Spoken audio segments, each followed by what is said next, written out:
Hello viewers and welcome back to McElroy's Motors, the home of the weird, the boring, the projects, and the adventures. Thank you guys so much for tuning in. In today's video, we will be taking my 1990 Eagle Premier out to its first ever car meet since I took ownership.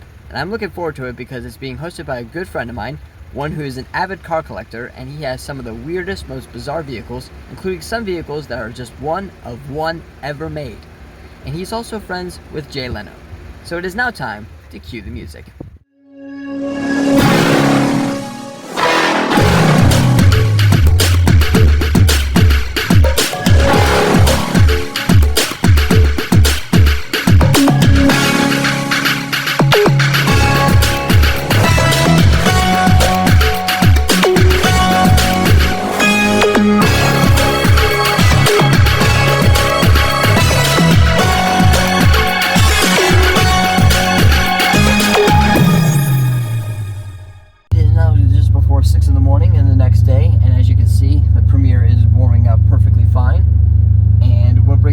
Ultimate nostalgia is seeing the gauges glow at night. As you can see, they get this beautiful shade of green, which is super. It is awesome. It is something you definitely don't see every day. But yep, we're gonna head to the car meet now. I think about 12 cars are gonna show up, and like I said, my buddy who's hosting it, has some pretty unusual cars too. So it'll be cool to see what he brings, because he has, I think in total maybe about 60 cars in total, including a Toyota Century. So it is definitely a unique car meet, and I have not seen my buddy since I actually picked this car up. Despite running into him in traffic, we haven't had time to sit down and talk. But we should be there probably in the next 40 minutes or so. Anyway, let's get there.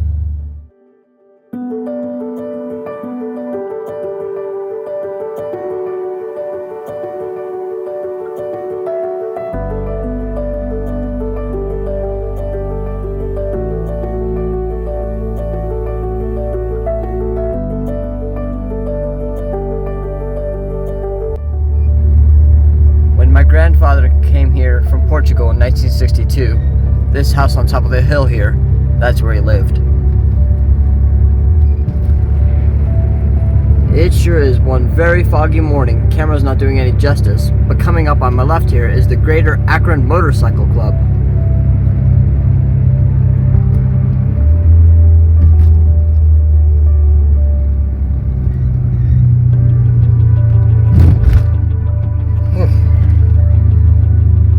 Potholes are almost impossible to avoid. Like I said in the video of when I first got this car, my goal at the end of the time I'm done restoring it is to make it look like my first car. Well, we're getting somewhere because I got the black on white fuzzy dice. I had those in my first car because of course I did. I heard they bring good luck, so I'm definitely going to need some best of luck keeping this old car on the road, that is for sure.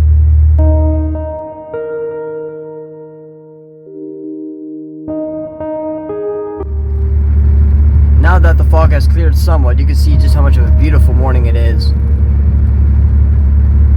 Enjoy it while it lasts, because I'm going back into it.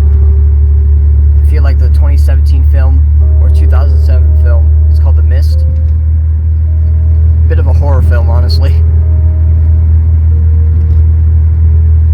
Speaking of films, this Eagle Premier has a bit of cinematic fame. It was featured in the 1989 film featuring Patrick Swayze. The movie's called Roadhouse. If you're wondering what that blue car was in that film, used by the bad guys, it was one of these. It is pretty crazy to think just how far down the production numbers of this car had dropped during this car's production run from 1988 to 1992.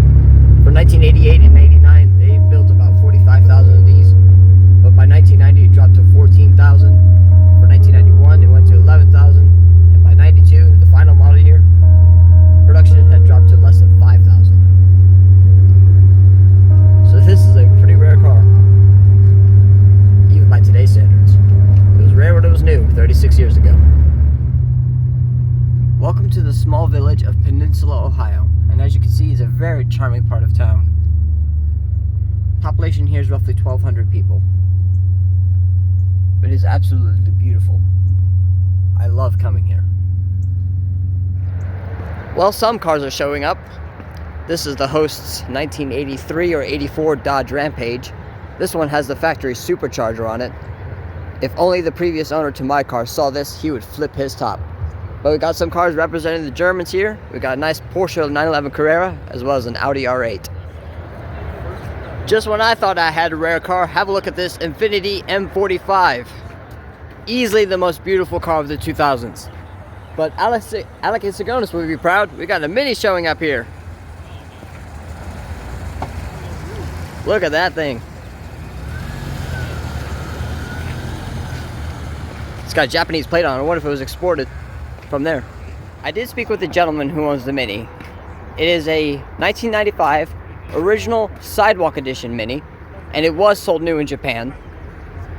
The guy who owned it, his son had one of these when he was stationed in Okinawa, and it's just such a treat. I think this car is all original as well, which is absolutely wonderful.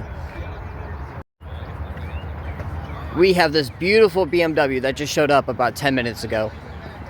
I am not sure what year it is. I have yet to talk to the owner, but it is absolutely fastidious. Wonderful thing this is, with a centrally mounted exhaust. And over across, we got some variety going on here. We got a Triumph Spitfire, an Opel GT, a Suzuki Cappuccino, and a Subaru Sambar K-Truck. You gotta love the variety here. Just when I thought it couldn't get any better, we have one of the most controversial sports cars of them all, or at least in the 21st century at least. A Mark V Supra. We have a BMW M3 and a Ferrari 599. Gorgeous thing. Absolutely stunning. Here comes a Porsche 996 GT3.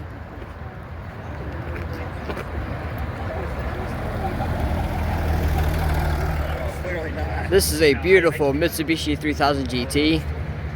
What also showed up is this replica of a Shelby Cobra.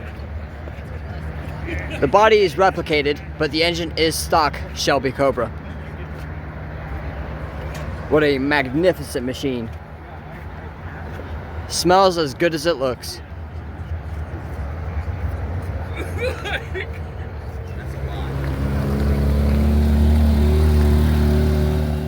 Holy crap, it's an Aston Martin Signet. For those who do not know, Aston Martin worked with Toyota to build this because Aston Martin did not have a very fuel efficient car to sell in the European market.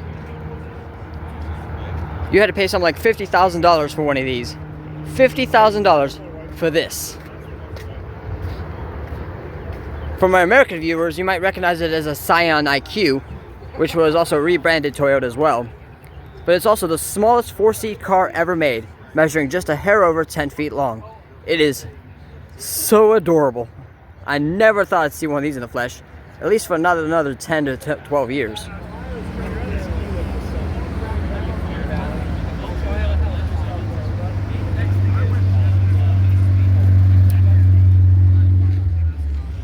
Nice Porsche Boxster as well. We got a BMW E60 M5 here, complete with a V10 5-liter engine, good for 400 to 507 horsepower. Easily the best sounding four-door sedan money could buy, but also the worst when it comes to reliability. These are not famous for reliability at all, but my golly, are they worth the consequence.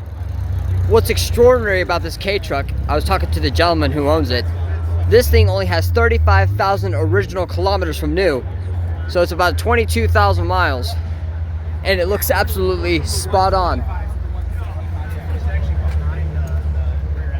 As you can see, 35,000 kilometers, push-button four-wheel drive.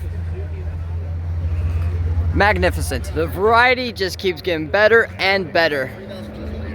We got this Mercedes-Benz W123 station wagon here. I'm not sure if it's a turbo diesel or just a regular diesel. Yep, it's a turbo diesel. I've always wanted one of these. What's the mileage on this one? 199,400 miles, assuming the odometer actually works. That is absolutely nothing for one of these. These things are famously reliable. Ooh, that Porsche sounded good. Oh, that was the Ferrari. We got a Subaru Loyale station wagon right here, complete with a spare tire underneath the hood of its 1.8 liter flat 4 engine. This one looks like an early one too. But God, look at that interior. So 80s, it's screaming it. Can't tell the mileage from back here. It looks like 103,000 miles. Complete with the roof rack. This thing is perfect. That is just too cool. I would love to daily one of these, take it on a road trip. That just looks like fun. Corvette Z06 right here.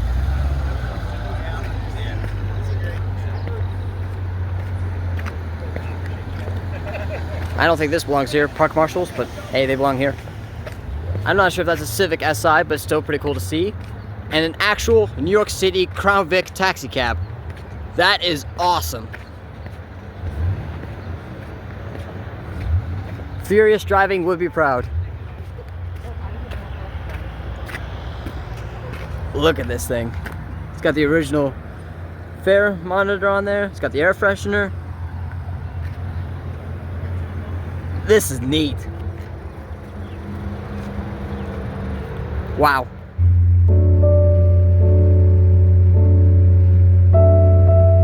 Well, that car meet was such a blast. It turns out that Opel GT was the same one I saw at Stan Hewitt back in summer of last year.